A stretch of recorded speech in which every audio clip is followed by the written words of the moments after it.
trabahuin at pwede nyong pagkakitaan. Clear? Ang importante yung pwedeng pagkakitaan. Tama? So tuloy po tayo. Share lang ako ng screen.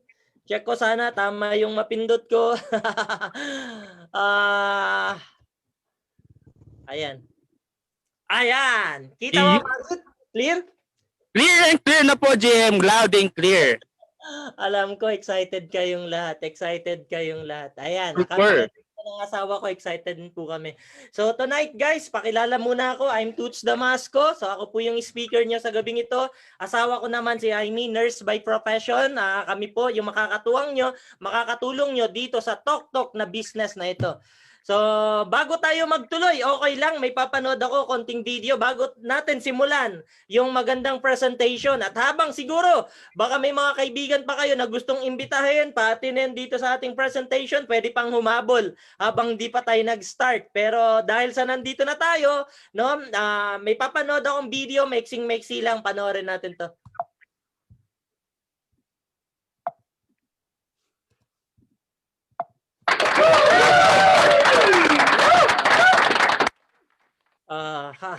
Ayan, panoorin lang muna natin to.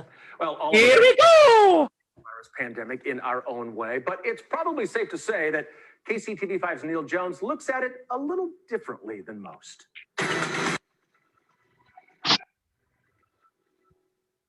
It's sad that the coronavirus pandemic has taken over almost every aspect of our lives.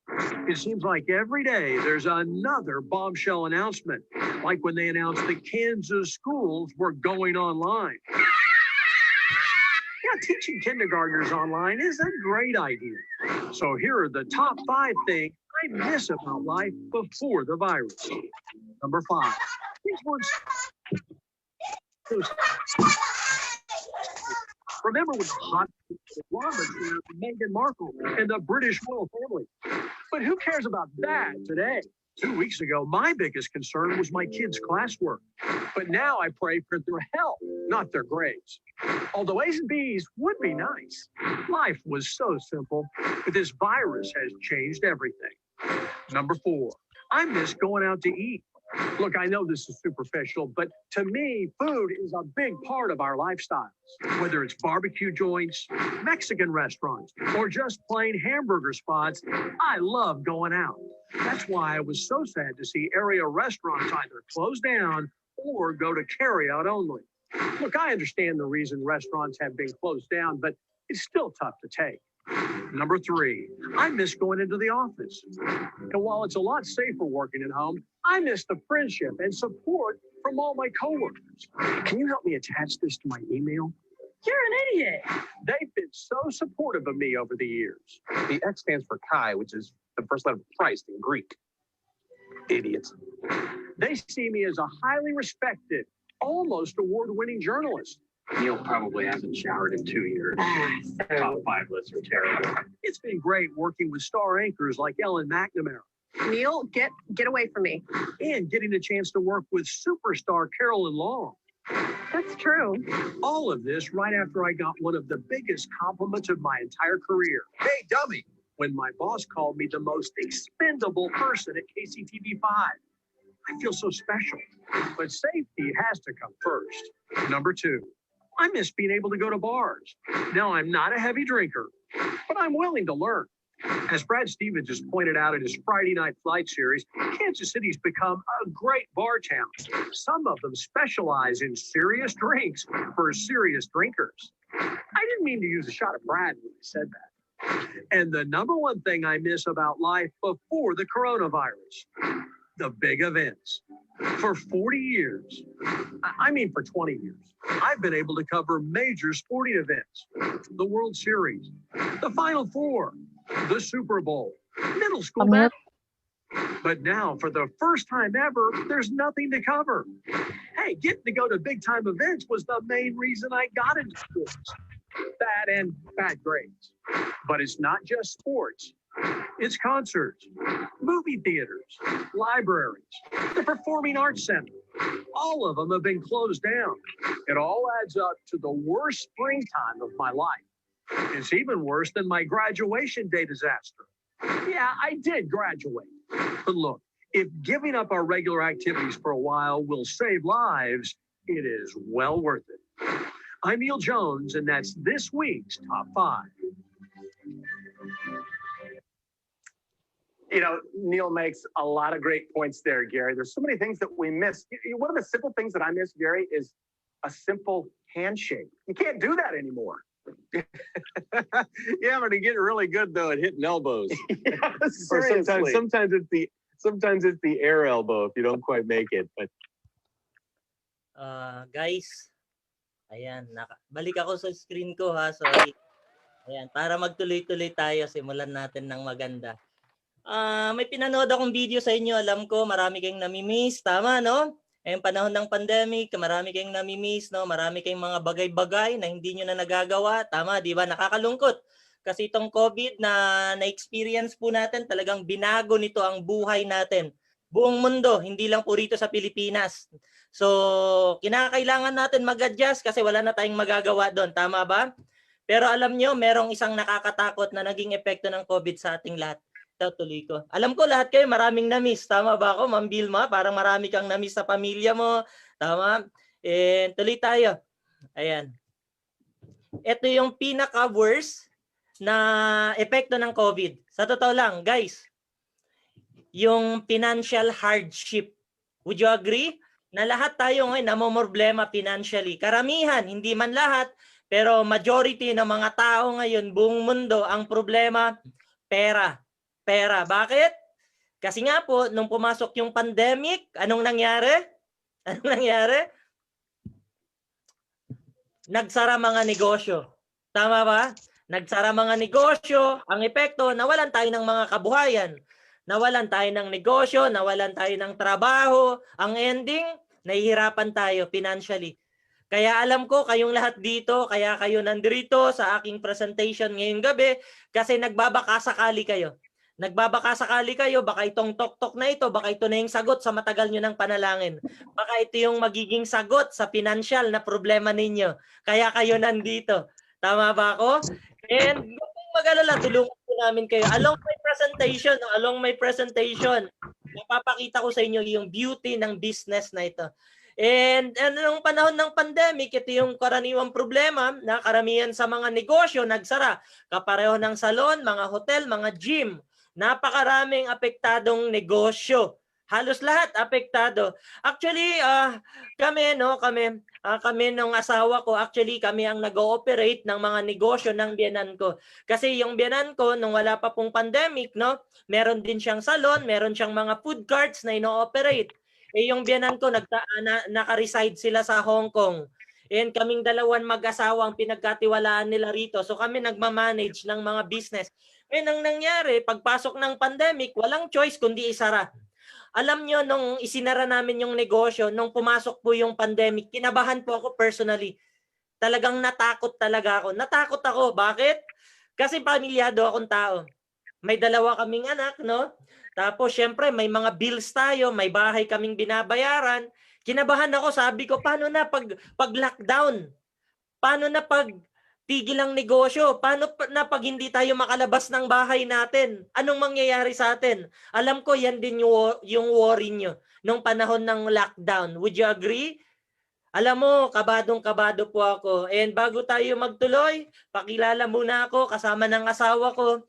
Ayan po asawa ko si Amy, isang nurse. Yan naman po ako, isa akong computer engineer na ngayon po mga tok-tok operator na. Yes! Ngayon ay proud operator po kami ng tok-tok. Ayan naman po kami with our humble home at saka yung aming sasakyan. Diyan nakikita nyo ngayon. O ngayon, tuloy po tayo. Nakakatuwa, no? During the pandemic, maraming nagsarang negosyo. Yes, napakaraming business na nagsara, pero may mga nag-trend din. May mga negosyo na naging trending din at kumita talaga ng todo. Gusto niyo malaman kung aling mga negosyo yon? Ito po sila. Yung mga negosyo na may kinalaman sa pagkain. Karamihan ng mga negosyo na may kinalaman sa pagkain, during the pandemic, grabe, sobrang lakas nila. As in, lahat. Tapos ang nakakatawa, halos lahat ng mga taong nawalan ng trabaho, nawalan ng negosyo, anong ginawa? Naging online seller ng mga pagkain. tama ba? Nandyan yung may nagbebenta ng pansit, may nag-aalok ng kung ano-ano, tama ba? Ganon din po kami. Ganon din po kami. Kami po rito sa bahay ko, no, nung panahon ng pandemic, imagine mo, dati wala naman kaming freezer. Nung nagkaroon ng pandemic, kaming mag-asawa, bumili kami ng freezer. Tapos nag-alok-alok kami ng mga frozen products. Kapareho ng siomai, siopaw, mga ganyan. Nagbenta po kami niyan nung panahon ng pandemic. Bakit? Kasi yan ang trending na negosyo. Kasi total, nasa bahay ka rin lang, edi pwede ka namang mag-alok-alok, pwede mong gawin, wala namang mawawala. Tama ba? O pangalawang nag-trend na business, yung tinatawag na healthy products o yung mga produkto na may kinalaman sa health. Bakit siya naging mabenta during the pandemic hanggang ngayon? Kasi ngayon mas na-appreciate na natin yung value ng health. Ngayon, di ba, dati wala ka namang pakialam sa health mo tama, di ba? Feeling mo malakas ka parate. Pero nung nagkaroon ng COVID, natakot ka rin. Ngayon, grabe, ingat na ingat ka na sa pagkain mo. Ngayon, tinitignan mo na yung mga food supplements na pwede mong i-take para makatulong, palakasin yung katawan mo, tama ba? So, ibig sabihin, lahat ng mga products na may kinalaman sa health, nag-boom po yan nung panahon ng pandemic. So, yan yung mga produkto na naging in nung panahon ng pandemic. Kaya po si Mercury, kaya nga si Pure Gold, talagang kumita talaga sila ng todo. And tayo naman, eto naman nakakatawa, tayo naman na mga consumer, tayo naman na mga tao, di ba nag-lockdown? Di ba nag-lockdown, nasa bahay lang tayo? Di ba tayo as much as possible na tayo gusto nating mag-grocery, tayo gusto nating pumunta, bumili tayo ng gamot sa Mercury, di ba hindi natin magawa? Di ba hirap na hirap tayong mag-travel, hirap na hirap tayong lumabas ng bahay, anong ginagawa natin? Anong ginagawa natin para makarating yung mga food essential sa bahay natin? Di ba karamihan sa inyo, anong ginawa nyo? Nagpapa-order na lang online. Di ba karamihan sa inyo, nagpapa-order na lang sa Lalamove, karamihan sa inyo, nagpapa-order na lang sa GrabFood, etc. Tama? Hindi nyo na kinakailangan lumabas ng bahay nyo, nasa bahay na lang kayo. Tama, di ba? At diyan ko napatunayan, guys, diyan ko napatunayan na isa sa pinakamalaking negosyo na hindi natin namalayan. Tandaan nyo to, isa sa napakalaking negosyo na hindi natin namalayan during the pandemic, yung tinatawag na delivery services. Isa yan sa napakalaking negosyo na hindi natin napansin during the pandemic. Bakit? Try to imagine po, ngayong panahon po na to, pansinin nyo, dyan sa lugar po ninyo, halos lahat, may Lalamove, may Grab, may Mr. Speedy, etc. Ibig sabihin, karamihan po sa mga household natin ngayon, sanay na po silang magpa-deliver ng mga gamit nila, mga necessities, mga kailangan nila sa bahay, nang hindi na sila lumalabas sa kanilang tirahan. At ang maganda po nito, nakakatuwa, no? Yung delivery service na yan, na pinakamalaking negosyo sa panahon ngayon, alam mo, nakakatuwa, no? Eto, kapareho ng mga to. Pansinin niyo yung mga yan, no? Si Grab, si Gogo, si Foodpanda, si Lalamove, si Ninja Van, si Shopee Express. Di ba? Yung mga yan, mga big time operator po yan ng delivery services. Ngayon po, kung mapapansin mo dyan sa lugar nyo, nako, sandamakmak ang mga operator, yung mga driver niyan. Tama ba ako? And isa yan, guys isa yan sa napakagandang negosyo sa panahon ngayon. Yan. Yang delivery service na yan. And nakakatuwa po, no, ngayon, halos lahat ngayon, no, halos natin sa panahon ngayon, lahat pinapa-deliver na. Lahat, pagkain, ipapa-deliver mo na lang sa bahay mo, tama, di ba? Yung mga grocery, pinapa-deliver na lang yan sa bahay mo, tama, di ba? Yung mga, di ba, yung mga McDonald's, yung mga Jollibee, pinapa-deliver na lang yan sa bahay nyo, tama, di ba? Kasi hindi ka naman na makapunta sa restaurant Tama, di ba? Nag-iingat ka na rin, takot ka rin sa COVID, tama, di ba? Kaya ikaw, sa tingin ko, mas gusto mo yung mga Jollibee, McDo na yan, ipa-deliver na lang sa bahay mo, tama? Kaya isa sa mga pinaka-importante na negosyo sa panahon ngayon, yung tinatawag na delivery services. Yan yung mga riders na yan. And ito, sample, pati, di ba, pag bumibili ka ng sapatos mo, hindi ka na pumupunta ng SM ngayon. Anong ginagawa mo? Umorder ka na lang online. Tapos i-deliver diyan sa bahay mo, tama ba ako? And isa pa, no, pati mga electronics nyo, mga gadgets nyo, di ba? Hindi nyo na yan binibili sa sa mga appliance center. Ang ginagawa nyo, pinapa-deliver nyo na lang sa bahay ninyo. And ganyan din, mga documents at marami pa pong iba. So halos lahat ngayon, guys, Halos lahat ngayon pinapadeliver na. Ngayon, sinong namamayagpag? Sinong kumikita? Sinong masaya? Siyempre, yung mga operator ng mga delivery services na yan. Ngayon, gusto kong ituro naman sa inyo ngayon kung paano ba talaga kumikita yung mga delivery service operator na yan. Tama? Parang si Grab, di ba? May nakita kang nagmomotor, nagga-Grab. O di ba, minsan natanong mo na ba sa kanya, magkano yung kinikita mo kuya? Paano ka kumikita kuya? Minsan tanongin niyo po sila. Sasabihin nila sa iyo, 80% yung sa amin, 20% sa operator. Ganon sila kung kumita. Pa-sample, pakita ko sa inyo. Halimbawa si Grab, si Lalamove, at saka si Mr. Speedy na lang. Itong mga kumpanya na ito, mga operator po ito. Sila po yung mga traditional delivery service operator. Ang tanong, Toots, paano kumikita yung mga yan? Siyempre si Grab, Lalamove, at saka si Mr. Speedy, may mga motor yan. Tama ba? May mga nakikita ka ng mga riders yan. Sila po yung mga nagdi-deliver ng mga produkto natin mula sa bahay mo papunta doon sa mga lugar na gusto mong pagpadalhan ng mga produkto mo. Ang tanong, paano ba yung kitaan dyan? O ganito po yung kitaan dyan. 80% sa rider, 20% sa operator. Ganun lang kasimple yung hatian. For example, yung rider, nagkaroon ng booking at sa booking niya, ang babayadan ng customer 100 pesos. Sa 100 pesos na yan na ibabayad ni customer, hahatiin po yan ng operator at saka ng Grab driver o kaya ng mga riders. So ibig sabihin sa 100 pesos na booking, ang 80 pesos dyan papasok doon sa rider. Yung 20 pesos naman papasok doon sa operator. Kung alin man dyan yung operator. Pwedeng si Grab, pwedeng si Lalamove, pwedeng si Mr. Speedy. Sana nasusundan po ako.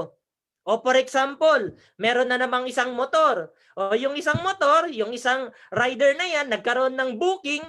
Ang booking niya naman umabot 200 pesos. Yung service charge sa booking niya, 200 pesos yung i-deliver niya. Sa 200 pesos na yan, again, 80% papasok doon sa rider, 20% papasok doon sa operator. Sample, yung 160, yan po yung 80% ng 200 pesos. So yung 160, papasok yan sa rider. Yung 40 pesos naman, papasok yan doon sa operator. Ganun lang po kasimple yung hatian dyan, yung kitaan dyan, dito sa delivery service na ito. Ang tanong, Toots, paano pag meron pang isang rider? O yung isang rider naman, ang booking niya, 250 pesos. Sa 250 pesos na booking na yan, yung 80%, 200 pesos. Yung 200 pesos, take home po yan ni rider. Tapos yung 50 pesos naman, papasok yan doon sa operator. Ganyan po yung hatian parate ng rider at saka ng operator. Sana nasusundan po ninyo. Again, kapag ka merong rider kayong nakita, ang kitaan yan, 80%. Sa operator, 20%. Ganun lang po yan kasimple. Depende kung sa Grab ba yan, sa Lalamove o kaya sa Mr. Speedy. Basta 20% po ang kitaan ng mga operators na yan. Ito ang pinaka-the best part niyan. Yung mga operator na yan, hindi yan naaarawan. Yung mga operator na yan, hindi sila nahihirapan. Yung mga operator na yan, hindi mo sila nakikita. Pero, every time na nagpapadeliver ka, may income yan sa'yo. Ganun lang kasimple. Ngayon, tanong, gusto mo bang maging operator kagaya ni Grab, kagaya ni Lalamove, kagaya ni Mr. Speedy, na kahit nasa bahay ka lang, pwede ka rin kumita kagaya nila? Gusto mong kumita?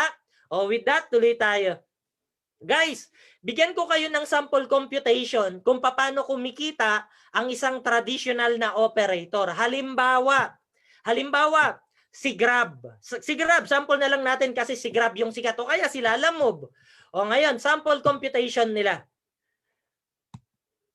Halimbawa na lang, ilan ba ang rider ng Lalamove o ng Grab? O sabihin natin, meron silang 100 riders. Sa tingin nyo, 100 lang ba ang rider ng mga operators na yan? Ng mga Grab na yan? Di ba hindi? Sa tingin ko, sa 1,000 meron eh. O more than pa sa 1,000. Pero ito yung sample computation natin para makita natin magkano ba talaga ang kinikita ng isang operator. O halimbawa, ang isang operator, merong 100 riders.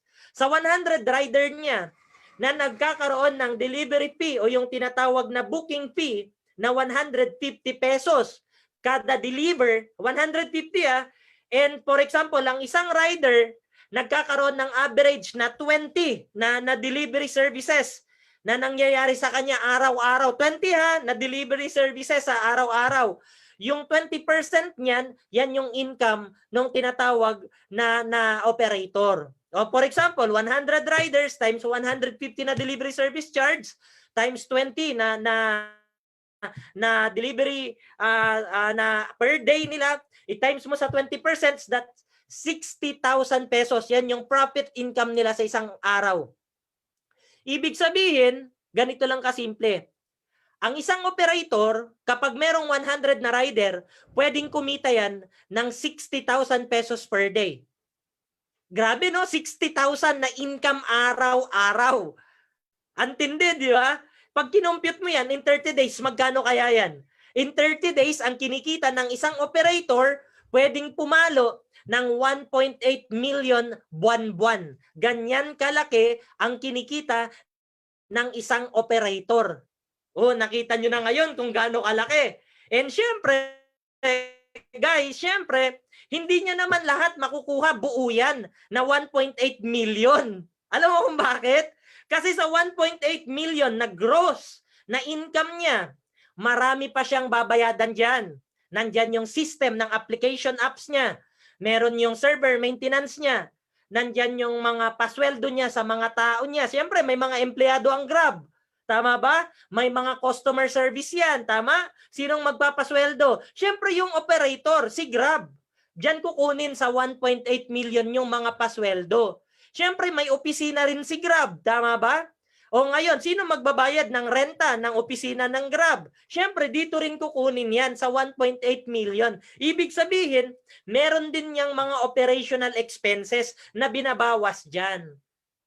O sabihin na lang natin sa 1.8 million, yung 800,000 pan-operational expenses niya, edi meron siyang 1 million na income sa 100 riders. Eh ang tanong, 100 lang ba ang rider ng Grab? Would you think ang Lalamove, 100 lang ang riders nila? Aba, Diyos ko, hindi po. Siguro sa 1,000, sa 5,000, sa 10,000 meron. Ganyan karami. Tama ba? Ibig sabihin, sobrang laking industry pala ng delivery services na negosyo. Sobrang laki po nito. Lalo na ngayon, na halos lahat ng bahay ngayon, halos lahat ng tao ngayon, ang ginagamit cellphone na lang. Halos lahat ng tao ngayon, nagpapadeliver na lang sa bahay nila. Bihirang-bihira na kayo makita isang pamilya nagsha-shopping sa SM. Bihirang-bihira na kayong makakita isang pamilya kumakain sa Jollibee, sa Dunkin Donuts o kung saan man yan. Makikita mo sila nasa bahay na lang, umu-order na lang. Si Lalamove, si Grab, nagdo-doorbell na lang yan. Tama?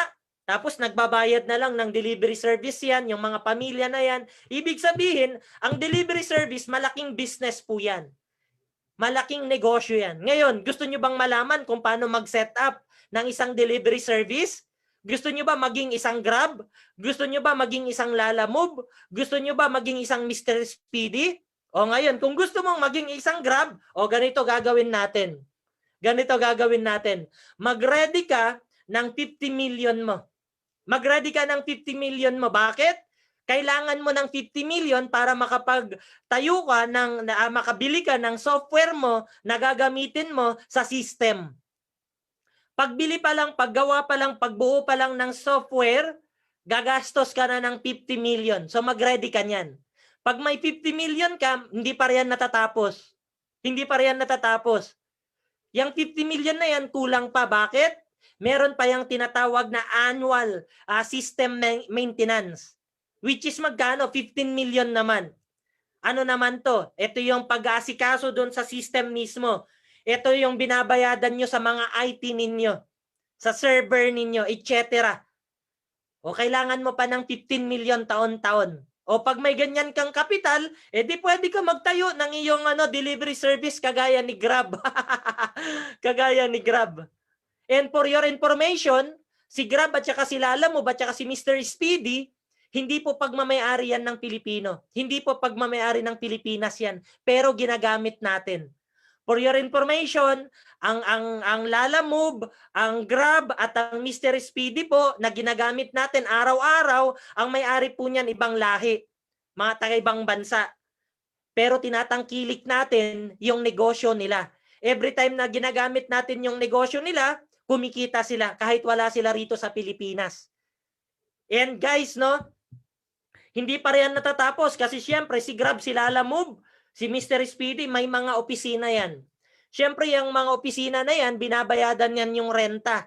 Yan yung sinasabi ko kanina. At may mga empleyado yan. May customer service yan. Tama ba? Kaya pinapasweldo ng kumpanyang Grab, ng kumpanyang Lalamove, at ng kumpanyang Mr. Speedy. Pero ito, tanong. Okay lang ba gumastos kung kikita ka naman 1 million buwan-buwan sa 100 na rider? Pwedeng pwede. Yes na yes. Tama ba ako? Panalong-panalo. Kaya nga, ang ginagawa ni Grab, ang ginagawa ni Lalamove, nag-e-expand lang sila ng nag-e-expand. Pumupunta lang sila sa iba't ibang bansa. Palaki ng palaki lang yung coverage nila. Ibig sabihin, bilyon-bilyon ang kinikita ng mga kumpanyang yan. Tama ba ako? O ngayon, sino sa inyo gustong maging isang delivery service company kapareho ni Grab? Kung gusto ninyo, mag-prepare kayo ng ganyang kapital. Ngayon, medyo nalungkot kayo. Bakit? Kasi nga wala kang ganyang kalaking kapital. O huwag kang mag-alala. Huwag kang mag-alala. Huwag kang malulungkot. Bakit? May good news kami sa'yo. May good news kami sa'yo. May tinatawag na tok-tok. Palakpakan niyo yan. Ha? May tinatawag tayong tok-tok. Yung tok-tok po, isang delivery operator po yan na ang nakakatuwa, Filipino-owned naman. Etong tok-tok na ito, isa po siyang delivery operator na service, ang nagmamay-ari Pilipino. Hindi po siya ibang lahi, Pilipino ang may-ari. At ang nakakatuwa, yung negosyo nila na tok-tok, pwede mong i-franchise. Pwede mong i-franchise. Guys, i-clear ko, yung negosyong tok-tok, pwede mong i-franchise. Si Grab, hindi mo pwedeng i-franchise. Si Lalamove, hindi mo pwedeng i-franchise. Si Mr. Speedy, hindi mo pwedeng i-franchise. Yung negosyo nila, sa kanila lang yun. This time, yung tok-tok na negosyo, delivery service, kapareho nila, pwede mong i-franchise. Okay ba tayo doon? And tuloy po tayo. Toots, ang tanong, paano ako makakapag-franchise? Excited na ako. Gusto kong maging franchisee ng tok-tok. Papaano? O, ganito na. Ito good news. Ito good news. Ito good news ko sa inyo. Hindi mo kinakailangan ng milyon-milyon na kapital. Hindi mo kinakailangan ng 100 million of capital. Hindi mo kinakailangan ng milyon na kapital. Ang kailangan mo lang 288,888 pesos. Yan yung franchise fee ng tinatawag na tok-tok. Yan yung franchise fee na ipe-prepare mo para maging operator ka ng tok-tok, para maging franchisee ka ng tok-tok. Clear? O ngayon, ganito, sino sa inyo merong 288,000 pesos? O bakit nakasimangot po kayo, madam? Relax lang. Relax lang. Ha? Tandaan niyo lang po ito. Ang franchising po ng tok-tok, 288,000 pesos. Pero ang tanong, gusto nyo ba ng good news? O kapag ka gusto nyo ng good news, tuloy tayo, makinig ka lang. Bakit? Hindi pa tapos yung good news ko sa'yo. From million na kapital, ngayon 288,000 na lang. Ito good news ko sa inyo. Etong tok-tok na ito, pwede mo tong gawin kahit nasa bahay ka lang. Etong tok-tok business na ito, pwede mo tong gawin kahit nasa ibang bansa ka pa. Etong tok-tok na ito, pwede mo tong gawin kahit nasa Visayas, Mindanao ka pa. Etong tok-tok business na ito, pwede mo tong gawin kahit na may trabaho ka. Pwede mo tong gawing part-time, pwede mo tong isabay. Etong tok-tok na negosyo, pwede mo tong gawin kahit nasa ibang bansa ka pa. Kahit nasa Amerika ka, nasa Canada ka, nasa Dubai ka, pwede mo tong pasukin. Clear? Ang maganda, kahit nasa bahay lang kayo, nasa trabaho kayo, nasa ibang bansa kayo, pwede kayong kumita ng pera dito. Clear? And tuloy tayo. Pakilala ko sa inyo yung mga may-ari ng kumpanya. Ang presidente, palakpakan po natin, walang iba kundi si Mr. Jonathan So. Siya po yung presidente po natin. Pangalawa, yung ating vice presidente, ang ating vice president, ang pangalan niya naman, Carlito Macadangdang. Siya naman po yung ating vice president. Dalawa ang may-ari ng tok-tok. si Mr. Jonathan So, at saka si Boss Carlito Makadangdang. Clear? And itong dalawang may-ari ng kumpanya na ito, nakaka-proud kasi meron tayong sariling IT. Meron tayong sariling IT. Siyempre, system ang pagaganahin, online ang pagaganahin, dapat may system, may system ka, dapat may IT ka. O ngayon, ito good news. Itong Cloud Panda na ito, isa to sa pinakamalaking IT company dito sa Pilipinas ngayon. Nakatayo po itong opisinang to diyan sa may Taguig, diyan sa may BGC, sa The Port.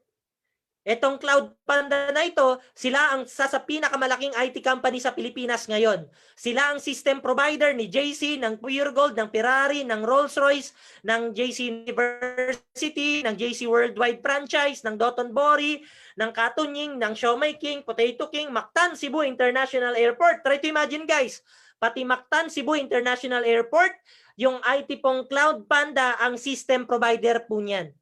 At ang nakakatuwa, syempre, ang Cloud Panda, ang system provider ng TokTok. Ang maganda, pagmamayari natin yan. So nakakatuwa lang, nakaka-proud, no? Itong TokTok na ito yung napapanahong negosyo. Ito yung napapanahong negosyo.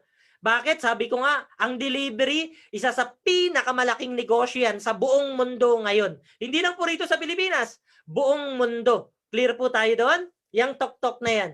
And syempre, mga brand ambassador natin, ang sikat na si Alden Richard at saka si Maine Mendoza. Palakpakan po natin yung dalawang yan. Sila yung katulong natin para maipromote, maipakilala tong TokTok na ito. Hoy, wag kayong mauumay ha. Baka pag dumadaan kayo ng EDSA, may makikita kayong malalaking billboards. No, sa atin po yung TokTok. Baka mamaya dyan sa lugar nyo, yung mga malalaking LED dyan na mga billboard, mga signage, makikita nyo TokTok. Huwag kayong mauumay. Sa atin po yan. Clear? Yan po yung TokTok. And guys, ito yung good news ko sa inyo. Ito yung good news. Para maging operator ka ng TokTok, sabi ko kanina, 288,000 pesos. This time around. Dahil sa bago pa lang ang kumpanya. Tara guys ha, dahil sa bago pa lang ang TokTok, may tinatawag tayo na promotional product, na entry. Guys, may tinatawag tayo na promo package.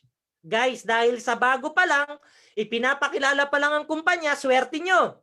Yung 288,000 na franchise fee, ngayon, 58,888 pesos na lang. Oh, nakangiti ka na. Nakangiti ka na. Bakit? Imagine mo, from million of capital to 288,000 pesos ngayon. Dahil sa bagong-bago tong negosyong to, 58,888 pesos na lang. Oh, ngayon, simulan mo na. Huwag kang babagal-bagal habang 58,888 pesos pa lang. Clear tayo doon? Oh, huwag ka muna magse-celebrate. Huwag ka muna magse-celebrate. May good news pa uli ako sa'yo. May good news pa uli ako sa'yo. Ngayon ang tanong, Toots, ano ang kasama ba ng 58,000 ko? Yung 58,000 nyo, automatic, syempre, franchise operator na po kayo ng TokTok. Ibig sabihin, operator ka na ng negosyo po natin na TokTok. Para ka ng si Grab. Ulitin ko, kapag ka nagbayad ka ng 58,888 pesos, automatic para ka ng si Grab. Meron kang delivery link, may website ka, meron kang portal, meron ka nung parang Grab, alam mo yon, pag magpapa-ship sila ng mga products sila, pag magpapabook sila ng mga products nila, meron kang ganon na system. May technical support ka rin, may customer assistance ka rin sa kumpanya, para kang may sariling call center na rin, na hindi mo napapasweldohan yung mga empleyado.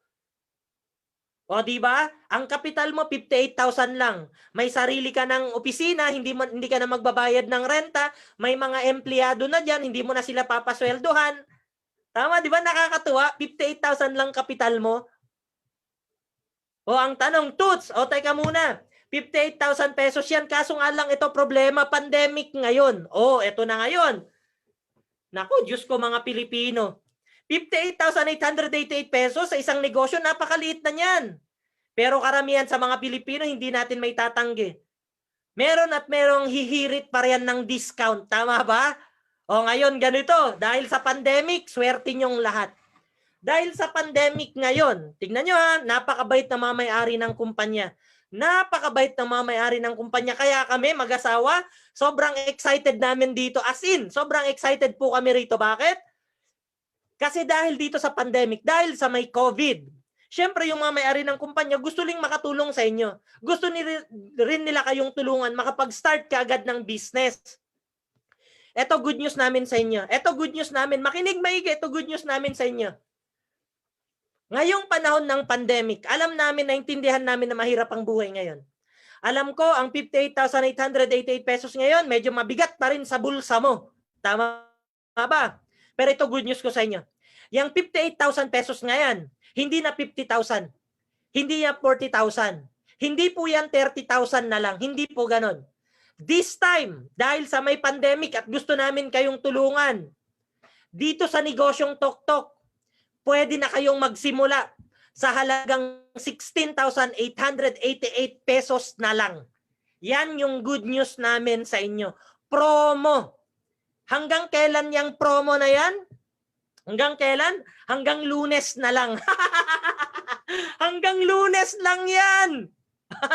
So guys, ulitin ko sa lahat ng mga umattend, itong promo namin na 16,888 pesos para maging operator ka ng Tok-Tok, hanggang Lunes lang po ito. Kaya mas maganda bukas, mamaya, mag-qualify ka na kaagad. After ng presentation ko, kausapin mo yung taong nag-invite sa'yo rito. After ng presentation ko, kausapin mo yung tao na nagsabi sa'yo na pumasok dito sa Zoom para makinig. Pag nagustuhan mo to, dahil promo, 16,888 pesos lang, kausapin mo na, mag-usap na kayo kung paano ka na mag-start. Clear tayo doon. O ngayon, tanong, Toots, 16,000 operator na ako ng Tok-Tok. O, paano ako kikita? Tignan nyo, paano kikita? Kung si Lalamove, kung si Grab, kung si Mr. Speedy, ang kinikita nila 20%, 20%. O tayo, hindi 20%, sobra ka naman. Hindi 20%. Kasi ang Tok-Tok na company, ang income niyan 20%. Tignan mo, ang Tok-Tok na kumpanya, ang income niyan 20%. Ngayon, kapag kayo naging online franchise delivery franchisee namin sa halagang 16,000 lang, hindi milyon-milyon na 16,000 lang na kapital, meron kang percentage na kikitain. Alam mo kung magkano? Eto, bilang isang online franchisee, tatlo yung pwede mong pagkakitaan dito. Number 1, yung pagiging isang regular online franchisee ng kumpanya. Paano tong isang regular online franchisee ng kumpanya? Ang kita mo rito 3%. Paano ka kikita ng 3% bilang isang online franchisee?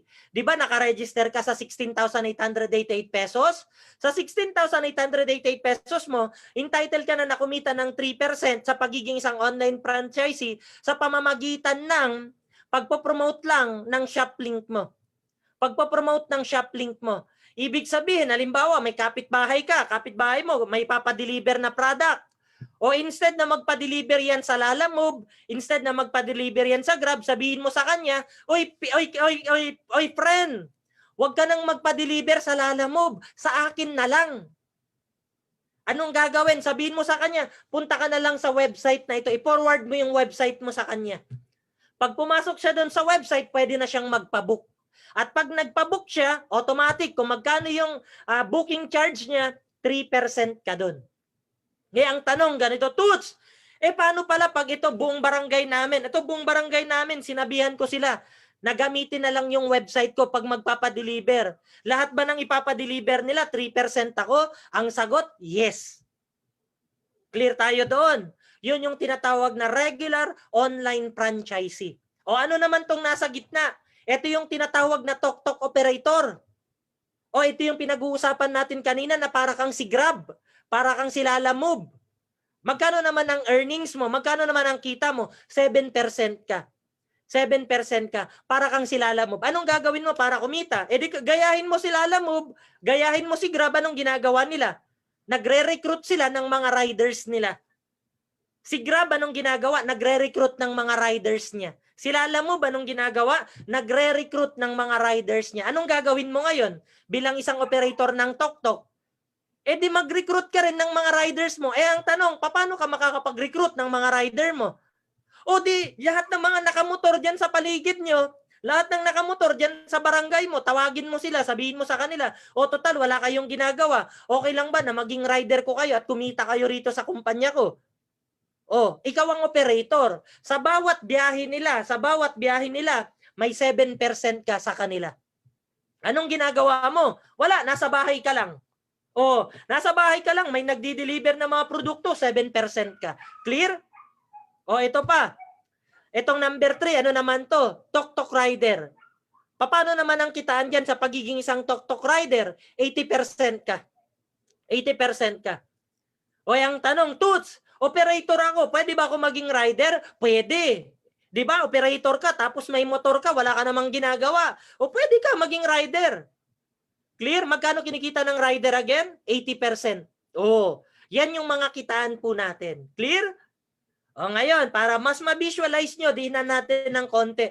Yung 3%, paano kinikita yan? May shop link po kayo. Yung shop link nyo, ibibigay po yan upon registration po ninyo rito sa kumpanya.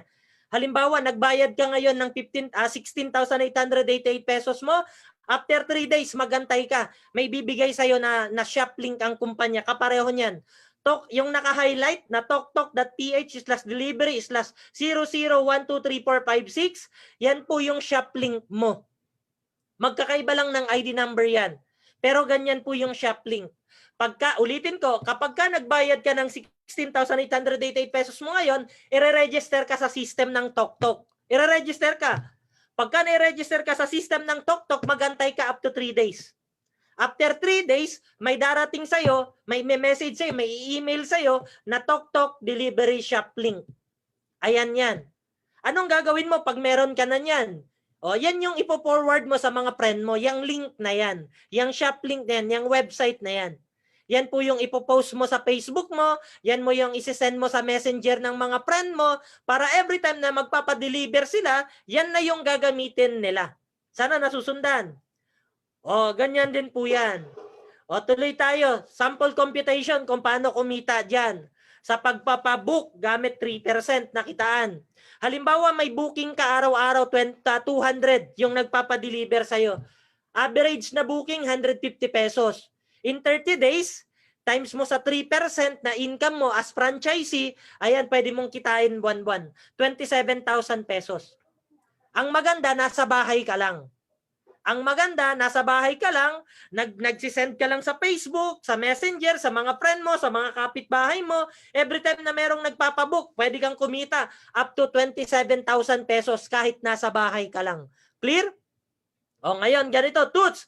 Okay ako dyan. Paano naman kapag ka-operator?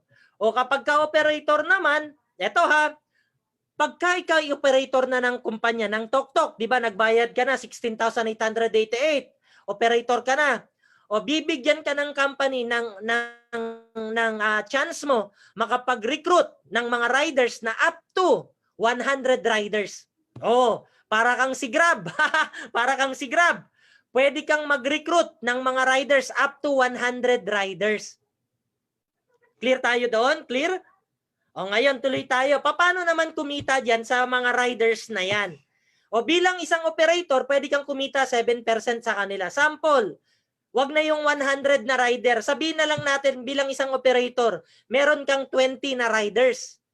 Yung 20 riders mo, nakakapag-pa-deliver sila ng average 10 na delivery araw-araw. 10 araw-araw bawat isa. Tapos sa bawat delivery nila, nagcha-charge sila, sabihin na lang natin average 150 pesos. In every transaction, 150 pesos yung delivery charge. I-multiply mo yan, 20 na rider na bumabiyahe sa'yo, nakakasampu sila na delivery service, na kumikita sila ng 150 yung booking nila, times mo sa 7%, yan yung pwede mong kitain in 30 days. Ibig sabihin, ikaw na bilang isang operator ng kumpanya ng TokTok, ibig sabihin dito, pwede kang kumita ng up to 63,000 buwan-buwan. Buwan-buwan nang nasa bahay ka lang sa 20 na riders. Sa 20 lang yan na riders ha. Ang tanong, Toots, paano pag 100 yung riders ko? O di times mo yan sa 5, yan yung pwede mong kitain. Paano pag 50 yung rider ko? Eh di mas malaki, pwede mong kitain kasi mas marami kang rider na nagbibiyahe. Clear tayo doon? O yan yung benefit mo. O ngayon, tanong, Toots, paano yung mga rider kumita again? Ang mga riders, pwedeng kumita yan 80%. Ang tanong, paano ba maging rider? Yung pagiging rider, simple lang naman yan. Kailangan lang dyan, may license, kinakailangan may ORCR, dapat may license siya na NBI. Tapos ang mga rider guys, nag-a-apply yan sa mga operator. Hindi sa company, hindi sa Tok company mismo, hindi po. Ang mga rider, nag-a-apply po yan sa mga operator. Ang mga rider, hindi po yan nagbabayad ng 16,888 pesos. Ulitin ko, ang mga rider, hindi po yan nagbabayad ng 16,888 pesos. Anong ginagawa ng rider? Nag-a-apply yan sa operator. Sinong operator? Kayo. Sinong operator? Ikaw. Ikaw na nagbayad ng 16,888 pesos, ikaw yung operator. Sa'yo mag-a-apply yung mga rider na yan. Clear? Sample computation, kinikita ng rider, ayan lang, 80% siya. Ayan, pwede siyang kumita ng 36,000 niya buwan-buwan. O basta ito, simple lang to. In every service ng isang rider, 80% ng 80% yung kinikita niya. Ibig sabihin, pag nakakabiyahe siya, 10 biyahe, araw-araw, pwede siyang kumita 36,000 buwan-buwan. Ganyan po ang kita ng isang rider. Nasusundan? O ngayon, tuloy tayo. Toots, okay na ako. Ang tanong, lalaki kaya yung tok-tok na yan? Kasi bago pa lang eh. Alam ko yung worry nyo. Sasabihin mo sa akin, Toots, marami na bang nagpapadeliver? Toots, marami na bang nagpapabooking? O sa ngayon, sasabihin ko sa'yo, 1 month pa lang ang kumpanya. 1 month pa lang. Nagpapakilala pa lang. Ulitin ko, ang kumpanya bagong-bago pa lang, 1 month pa lang, nagpapakilala pa lang ito. Kailangan ka namin. Pero wag kang mag-alala, marami na bang nagpapabooking? Yes, marami na.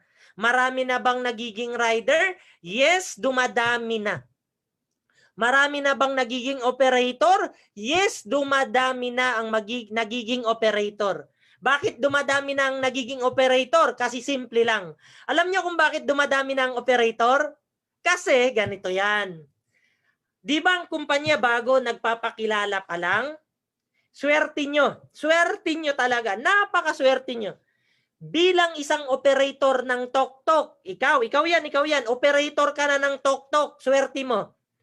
Bukod sa pinagkakakitaan mong mga riders, mga bookings, meron ka pang isang bonus.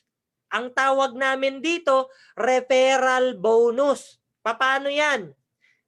Pwede mong ipakilala tong Tok na ito sa mga kapitbahay mo. Pwede mo tong ipakilala tong Tok na ito sa mga friend mo. Anong gagawin mo? I-refer mo lang sila rito. Halimbawa, may kapatid ka. Yung kapatid mo walang ginagawa. Yung kapatid mo walang ginagawa. Anong gagawin mo? Tawagan mo yung kapatid mo. Oy brother, total wala kang ginagawa. Pwede kang maging operator ng Tok. May promo sila ngayon. Yung dating 288,000 pesos, 58,000 na lang. Pero ang good news, yung 58,000 pesos na yan, dahil sa may COVID, dahil sa pandemic, 16,000 pesos na lang. Oy brother, dahil naka-promo 16,000, mag-member ka na, mag-register ka na, mag-apply ka na bilang isang operator. Walang requirements dito, brother, walang requirements. Kahit sino pwedeng maging operator. Kahit undergraduate, pwede. Kahit walang natapos, pwede. Mayaman, mahirap, pwede. Kahit nasa ibang probinsya, pwede. Kahit nasa ibang bansa, pwede. Ang tanong, pag yung kapatid mo nagustuhan niya yung negosyo, pinaten mo rito sa Zoom ko, nagustuhan niya yung negosyo, sumali. Sumali. Bumili ng package, naging Tok operator. Nagbayad ng 16,000. Ito, good news ko sa'yo. May bonus ka, 5,000 pesos sa kanya. Sinong magbabayad ng 5,000? Hindi yung kapatid mo. Ang magbibigay ng 5,000 sa'yo, kumpanya, yung Tok. Ganun po kaganda yan. O halimbawa, may pinsan ka. Yung pinsan mo nasa Cebu. O wala namang ginagawa, sabihin mo, oy Day, dahil wala kang ginagawa ngayon, o mag-register ka bilang operator, 16,000 lang. O pag sumali yung taga Cebu, the good news, meron kang 5,000 ulit. Ang tanong, Toots, paano kaibigan ko nasa Dubai? O nasa Dubai kaibigan mo, walang ginagawa, sabihin mo, oy sister, pwede mong i-part-time to kahit nasa Dubai ka. Mag-apply ka bilang tok-tok operator, 16,000 lang ngayon. O, pag nag-qualify yan, good news, may 5,000 ka ulit. O, ang gandang negosyo. Magkano kapital mo? Magkano puhunan mo? 16,000 lang. Nakapag-recruit ka ng 3, o magkano kinita mo? May 15,000 pesos ka. Wala ka pang ginagawa. Wala ka pang nire-recruit na rider. O mag-refer ka lang kasi pinapakilala pa lang tong kumpanya. Mag-refer ka lang, may tigpa 5,000 ka kada isa. Ang tanong, Toots, paano pag ang nai-refer ko 10? O, 10 nai-refer mo. Eh di good news, babayadan ka tigpa 5,000 kada isa. Magkano kinita mo? Eh di may 50,000 pesos ka na income. Magkano lang pinuhunan mo? 16,888 pesos. Eh nakapag-refer ka ng mga pwedeng maging operator sa lugar nyo. O di 50,000 pesos sa'yo. O di ba? Kaya guys tulungan nyo kami mag-promote. Kaya kayo naimbitahan dito kasi for sure gusto nilang i-share sa inyo yung opportunity. Yang nag-refer sa'yo, napakaswerte mo dyan. Napakaswerte mo kasi hindi mo makikilala tong opportunity ng Tok-Tok kung hindi dahil sa kanya. Kaya yung taong nag-refer sa'yo, pasalamatan mo yan. Yung taong nag-refer sa'yo, bahulog ng langit sa'yo yan. Tandaan mo yan. And huwag kayong, matatakot, huwag kayong, baka iniisip nyo, baka mahirap i-promote, baka mahirap ipakilala tong Tok-Tok. Hindi po. Lalo ito, Filipino-owned. Tangkilikin natin, sariling Pilipino. Atin ito. Pride natin to. Tok-Tok sa atin ito. I-promote natin to. Tangkilikin natin to. Ito, good news ko sa inyo, huwag kayong matakot kasi hindi namin kayo pahihirapan sa marketing. Sa marketing, lahat kompleto tayo. May mga billboards na tayo ngayon. 1 month pa lang tayo, pero may billboard tayo dyan sa may C5. May mga billboard tayo dyan sa EDSA. May mga billboards na tayo riyan dito sa may Marcos Highway. Guys, for your information, taga rito lang po ako sa Marcos Highway. Sa araw-araw na ginawa ng Diyos, lagi kong nakikita tong billboard na ito. Dyan sa may Ayala Pilis po yan. Ay ang billboards din. Kaya hindi kayo mahihirapan at napakarami nating billboards para mapakilala tong Tok-Tok na ito. Kaya ngayon, di ba, karamihan sa mga naglalalamove, lumilipat na sa Tok-Tok. Karamihan sa mga nagga-grab, o baka nagga-grab ka diyan. Oy, lipat ka na rito sa Tok-Tok. Baka may nanonood dito, nagmi-Mr. Speedy. Oy, lumipat ka na, mag-Tok-Tok ka na. Sa atin to, Pilipino to, ang may-ari. Sa atin to, tangkilikin natin to. Clear? And ayan po, yan yung mga billboards natin along EDSA, kung saan-saan dito sa Metro Manila para mapakilala natin tong business na ito. Kaya hindi ka mahihirapang mag-promote eh. Halimbawa, kapitbahay mo, di ba? Nagtanong, maganda ba yung negosyong Tok-Tok? O di pakita mo yung mga billboards na yan. Tama, di ba? Ayan, sa EDSA, laki, di ba? O, ganyan yung billboard na meron tayo. O kaya lahat ng mga rider kilalang-kilala na ang Tok-Tok. O di ba? O ito pa. Ayan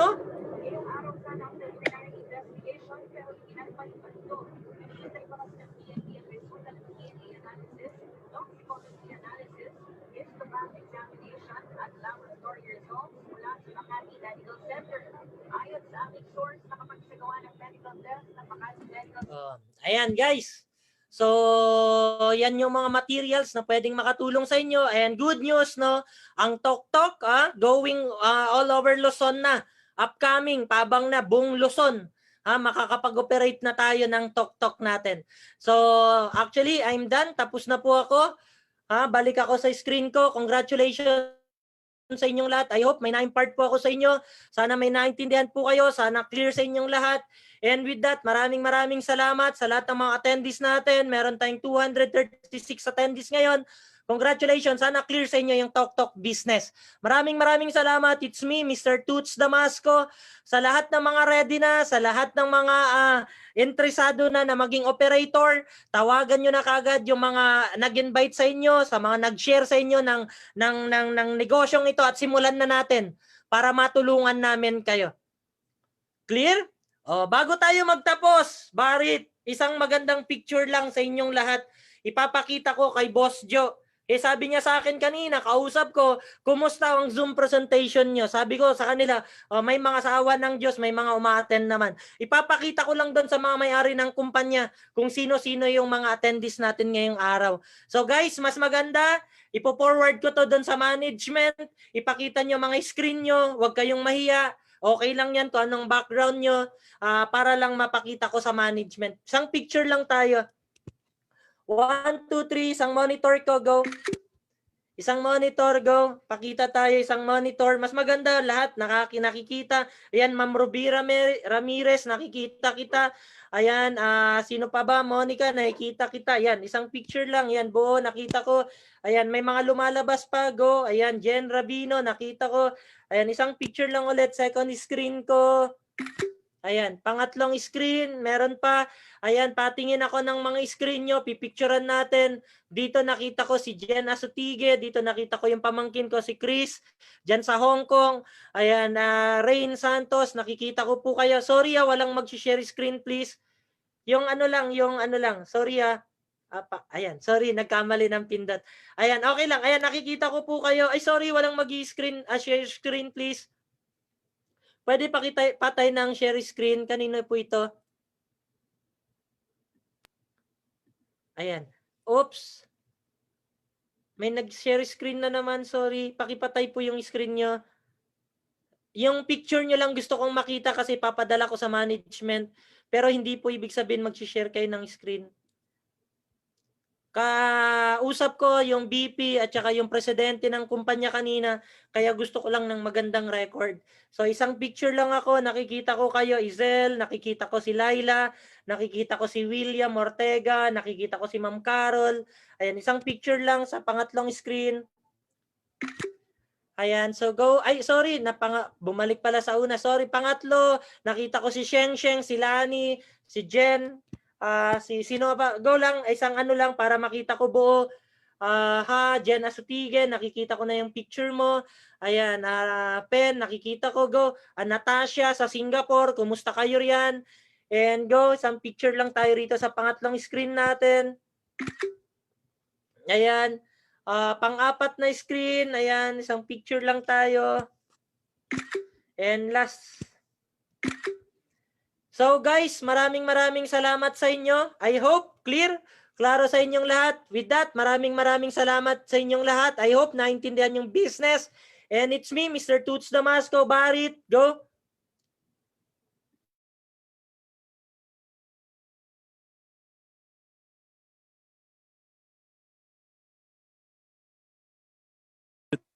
Yan! Grabe. I want some more. Yan, maraming salamat, Grand Mentor Tots Damasco, di ba?